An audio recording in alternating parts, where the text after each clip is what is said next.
Recent days में India का stock market काफी तेजी से गिरा है और यहाँ पर ये आज तक का सबसे बड़ा मेजर डाउनफॉल था, क्योंकि सिर्फ और सिर्फ एक दिन के अंदर अंदर सेंसेक्स 800 पॉइंट के आसपास गिरा था और निफ्टी गिर चुका था ऑलमोस्ट 3% के आसपास। और शेयर मार्केट में इन्वेस्टमेंट्स करने वाले काफी इन्वेस्टर्स का इसमें लॉस हुआ है।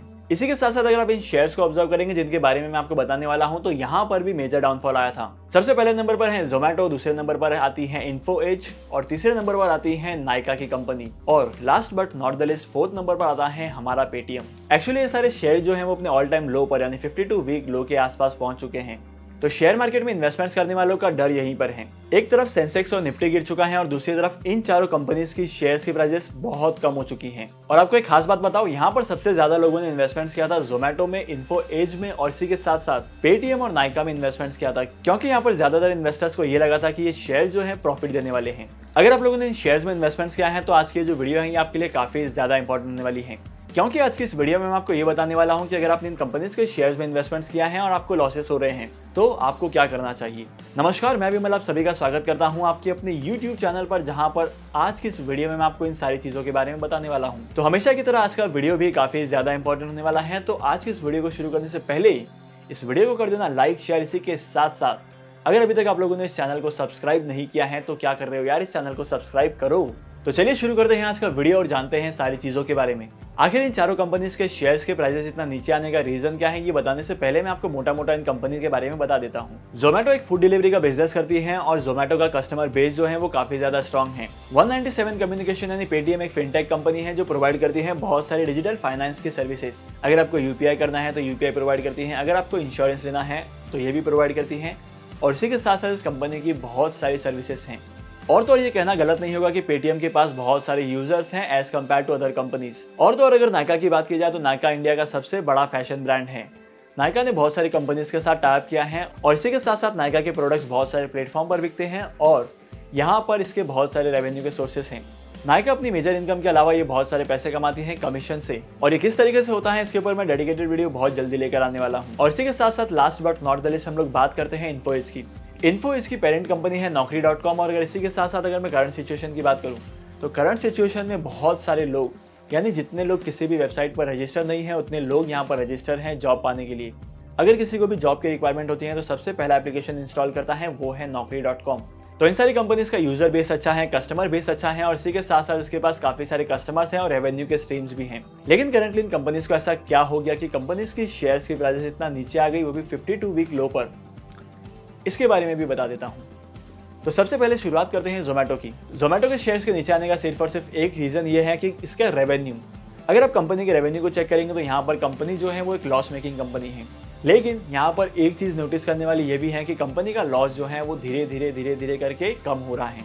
लेकिन फिलहाल जोमेटो जो है अपने कस्टमर बेस को बढ़ाने में लगी हुई है। और अब हम बात करते हैं नायका के बारे में। अगर आप नायका के बिजनेस को देखेंगे तो यहाँ पर नायका का बिजनेस काफी एफिशिएंटली चल रहा है, लेकिन कंपनी को अपने बिजनेस को ऑपरेट करने में थोड़ी सी प्रॉब्लम आ रही है, क्योंकि कंपनी ने रिसेंटली आईपीओ लाया था, कंपनी की वैल्यूएशन बढ़ चुकी है और यहाँ पर कंपनी जो है वो अपने बिजनेस को अच्छे से मैनेज नहीं कर पा रही है। और इसी की वजह से आपने देखा होगा कि कंपनी के प्रॉफिट एंड लॉस अकाउंट पर काफी ज्यादा असर पड़ा है। यहाँ पर छोटा मोटा डिक्लाइन आया है और इसी डिक्लाइन की वजह से नायका के शेयर्स की वैल्यू कम हो चुकी है। और इसी के साथ साथ अब मैं आपको बताता हूँ पेटीएम के बारे में। अगर आपको पेटीएम के डाउनफॉल के पीछे के रीजंस के बारे में जानना है डिटेल में तो इसके ऊपर मैंने एक डेडिकेटेड वीडियो बनाई है जहां पर मैंने इस चीज़ को अच्छे से एक्सप्लेन किया है। तो इस वीडियो की लिंक आपको डिस्क्रिप्शन में मिल जाएगी, वहां पर जाकर आप चेकआउट कर सकते हैं। तो सीधे चलते हैं naukri.com पर यानी इन्फो एज के शेयर्स पर।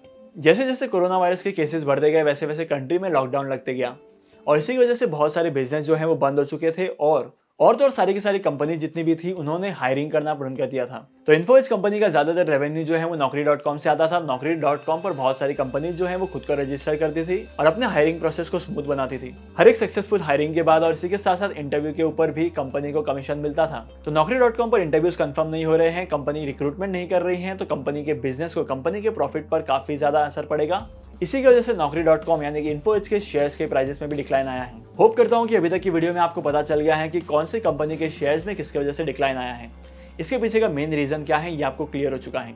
अगर आप इन चार कंपनीज के शेयर्स में इन्वेस्टमेंट्स करना चाहते हैं या इन कंपनीज में इन्वेस्टमेंट्स कर चुके हैं तो अब मैं आपको ये बता देता हूँ कि आपको ऐसी सिचुएशन में करना क्या चाहिए। देखो, कंपनी की शेयर्स की प्राइसेस काफी तेजी से नीचे आई है और यहाँ पर आपके पास सिर्फ और सिर्फ एक ऑप्शन होता है कि उन शेयर्स को होल्ड करना। अगर आप ऐसी सिचुएशन में अपनी इन्वेस्टमेंट्स को सेट ऑफ कर देते हैं, सेल कर देते हैं तो आपको काफी ज्यादा लॉस होगा। इस बात को मैं भी समझता हूं, तो आपको मैं ये सजेस्ट करूंगा कि आपको होल्ड करना चाहिए। नो डाउट यहाँ पर आपको लॉसेस फेस करने पड़ रहे हैं, लेकिन अगर आप होल्ड करते हैं, अगर 5 to 10 ईयर्स के लिए आप इसको होल्ड भी करते हैं, तो आपको काफी अच्छे रिटर्न्स मिलेंगे। क्योंकि ये 4 ऐसी कंपनी है जहां पर आपको फ्यूचर को देखकर इन्वेस्टमेंट्स करना है। मतलब आज से 10 साल बाद इस कंपनी में क्या होने वाला है, आज से 5 साल बाद इस कंपनी में क्या होने वाला है। और अगर इस कंपनी के मैं 5 से 10 साल के फ्यूचर की बात करूं, तो इन कंपनीज का 5 से 10 साल का फ्यूचर काफी अच्छा होने वाला है। क्योंकि ये सारी कंपनी के प्लान जो है वो फ्यूचर के ऊपर डिपेंड कर रहे हैं, और इसी के साथ साथ कंपनी जो है वो फ्यूचर के गोल के हिसाब से काम कर रही है। लेकिन अगर आपके शेयर मार्केट के लॉसेज जो हैं वो ज्यादा हो चुके हैं इन कंपनीज के शेयर्स के नेगेटिव रिटर्न्स की वजह से, तो मैं आपके लिए एक सॉल्यूशन देता हूं कि आपको अपने इन्वेस्टमेंट्स के पोर्टफोलियो को डाइवर्सिफाई करना है धीरे धीरे। अपने पोर्टफोलियो को डाइवर्सिफाई कैसे करना है, क्या होता है डाइवर्सिफिकेशन, इसके ऊपर मैंने एक डिटेल वीडियो बनाया है, आप उसको भी चेकआउट कर सकते हैं डिटेल इन्फॉर्मेशन के लिए। तो आपको इन्वेस्टमेंट्स के पोर्टफोलियो को डाइवर्सिफाई वहां करना है जहां पर आपको एक फिक्स अमाउंट ऑफ रिटर्न मिलेगा, और इसी के साथ साथ फ्यूचर में आपके प्रिंसिपल का अमाउंट जो है वो आपको रिटर्न मिले। एग्जाम्पल के तौर पर आप इन्वेस्टमेंट्स कर सकते हैं सोवरेन गोल्ड बॉन्ड में, बॉन्ड्स में, और इसी के साथ साथ आप एफडी और आरडी में इन्वेस्टमेंट्स कर सकते हैं। मतलब होता है फिक्स डिपॉजिट और रिकरिंग डिपॉजिट्स। मैं यहाँ पर म्यूचुअल फंड एसआईपी की बात बिल्कुल भी नहीं कर रहा हूँ, मैं बात कर रहा हूँ बैंक एफडी और बैंक आरडी की। आखिर बैंक की एफडी और आरडी में इन्वेस्टमेंट्स क्यों करना चाहिए, मैं इसके ऊपर भी एक डेडिकेटेड वीडियो लेकर आऊंगा जहां पर मैं इस चीज के बारे में डिटेल में बताऊंगा। तो होप करता हूँ कि आज की वीडियो का कंटेंट आपको वैल्यूएबल लगा होगा, और अगर आपको आज की वीडियो का कंटेंट वैल्यूएबल लगा है तो इस वीडियो को लाइक करना, शेयर करना। इसी के साथ साथ अगर आप इस चैनल पर नए हो तो इस चैनल को सब्सक्राइब करो, क्योंकि अगर आप इस चैनल को सब्सक्राइब करेंगे तो इन्वेस्टमेंट, स्टॉक मार्केट और फाइनेंस के बारे में बहुत सारी चीज़ें सीखने को मिलेगी। इन सारी चीज़ों के बारे में जानना है ना, तो इस चैनल को सब्सक्राइब करो। तो फिर मिलते हैं अगली वीडियो में एक नए टॉपिक के साथ। तब तक के लिए signing off and happy investing.